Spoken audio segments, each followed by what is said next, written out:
Okay, so still moving on with the Nicky Ryan Wrestle Up series, okay? So we've been in the situation where my opponent's on his knees. I'm in sort of this position and my opponent is posting on one of my shoulders to keep me from being able to pressure into him, okay? So what we've been doing lately is this sort of thing where I go to the elbow and just take it off. Now we're going to go to a different way of removing the arm. This would work for the other ones we're doing too. I just wanted to be able to show it. So instead of coming here to the elbow, I'm going to come down to the wrist and posture off and catch the tricep. And I'm going to go to an arm drag while also pulling my legs out like I did before. Okay, coming in here. From here, I'm going to come in just like what we've been doing, like this. But now, like before, he's sprawling. Okay, yeah. And just like we did on Thursday, yeah, I'm coming in here and I'm trying to come into my Kosoto, but this time my opponent is very good and he's circling out when I come in. So I can't really get the Kosoto. And what we're going to do, and here's why it's so important that I'm not trying to grab with both hands, because now for my action, I really need this posture in hand, because what we're going to do is a peek out. We're going to use his motion outside to pull our head out and go to his back instead. So, okay, so in our position, he's taking his post, take it off, pass it over, arm drag, come in, and now I try to come over, and as he's coming out, what I'm going to do is I'm going to use this post, bring my elbow up, and bring my head out. So basically, it's really good if I can time that when he's coming out, and you can see I slide out, and now this grip is basically gone. What we're not going to do, however, is immediately go to the waist, because I'm probably going to lose him. What I'm first going to do is with this hand, take a grip here so that when he tries to move away, he pulls me with him. And now I go for his hips. And from here I can take us back.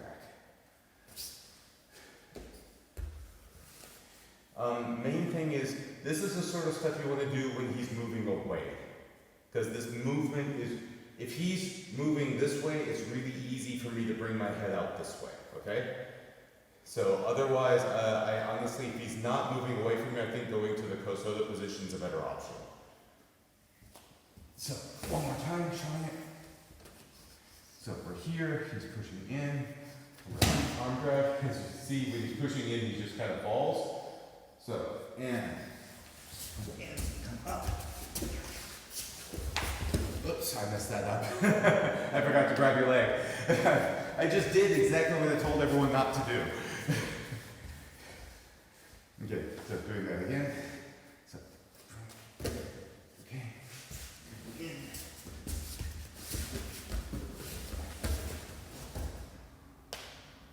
Okay. So, we'll give that one a try, work on that a bit, and then we'll go to the next action. So we've been doing a lot of stuff with my opponent on his knees now. So like we're in this kind of a seated guard and my opponent's on his knees, posting, or I'm getting collatized or pressuring in or something like that. So now we're going to take things in a bit of a different situation. Now he's going to come up with one leg in principle. I mean, both ones doesn't matter all that much, okay? So the first thing we're going to do is what we've been doing in a lot of these, which is something I think actually, like I said on Thursday, a lot of this is from Nicky Ryan's Wrestle Up series, but I'm adding a couple of things just because I think there are things that Nicky Ryan as a professional Jiu-Jitsu fighter doesn't have to think about that we as not professional and people who probably aren't anywhere near as good as Jiu-Jitsu as he is have to think about that he doesn't. And the first one is, what if my opponent is stupid? No offense to you, but so what we're going to first do is, so my opponent's going to come up on one leg, but he's going to be with his weight back. Okay, yeah. So not pressuring into me, he's going to be with his weight back. Because this is something that a good guy's not going to do, but we're going to see from time to time. This is fortunately very good for us if he has his weight back like this, because now I can just bring my feet out, and I can just bring it down. Because the thing is, and this is why higher level people won't do this because when he's like that and he's sitting with his weight back, he has no weight on this foot. And I can just pull this foot out. That's going to make this sweep really easy for me. I actually don't even need to reach around. I can just really, and I've got it. Okay? So, and I can immediately start going into my passes now. So we're going to start with this. Again, this is not something that's on his DVD, and it's because it's something that he as someone who is much better than us and has much better training partners than we do, doesn't have to think about it. But you see this from time to time, because again, we're not as good as he is, and I think it's important for context, because I always hear the question of, well, what if I just do this? And it's like, you probably shouldn't do that because it's a bad idea. It's kind of like what we were doing with the last exercise, where if I'm on my knees and he's, and I just do this, he doesn't, okay, now, because I'm not actually putting pressure on him, he can just come in. I need to put weight on him, and now everything else makes sense. And it's the same sort of thing here. If he comes with one foot up, but no weight on that foot, then just pull the foot up, okay? This one's a pretty easy one. We'll do this one a little bit, and then we'll go to what if my opponent is less stupid. Now, last action for today. Now we're going to do the same idea, but now assuming my opponent's not an idiot.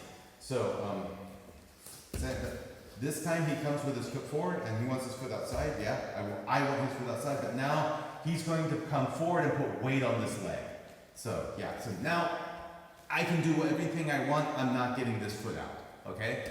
So, what we're going to start doing is a similar action to something we did when he was like trying to stand up and everything. So again, I bring my feet out, grab a collar tie, and grab a grip on the leg.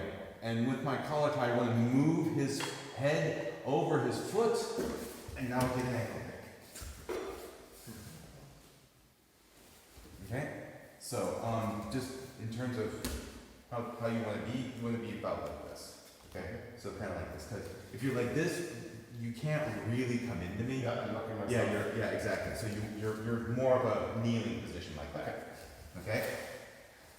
So yeah. Now you can storm into me if you want. So now I have to be careful. So like I said, from here, first thing I do, bring the foot out, come for a collar tie, grab the foot, move the head over the foot, and now I have an ankle pick.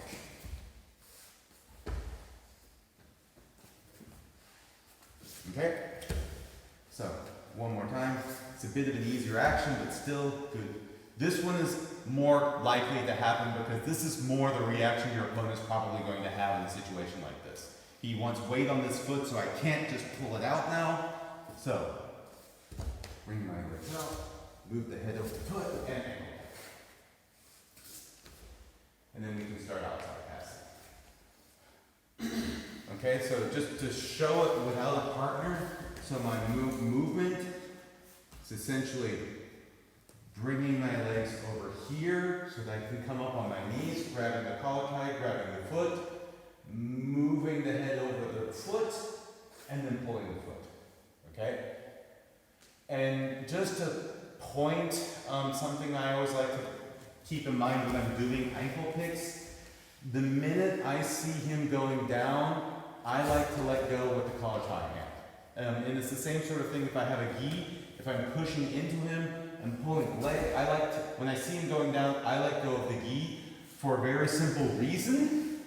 Okay? So if we're just coming here, if I keep going down with him, no. Pull this leg out. Just pull it. Yeah, this is really bad for me. So that's why when I see him going down, I like to let the head go and start pulling more on the leg so I don't accidentally fall in a triangle. So it's something you'll do 2 or 3 times and you feel like a big idiot and then you realize this is a bad idea, I don't want to do that. Okay? So we'll give this one a few times and we'll start going to some sparring.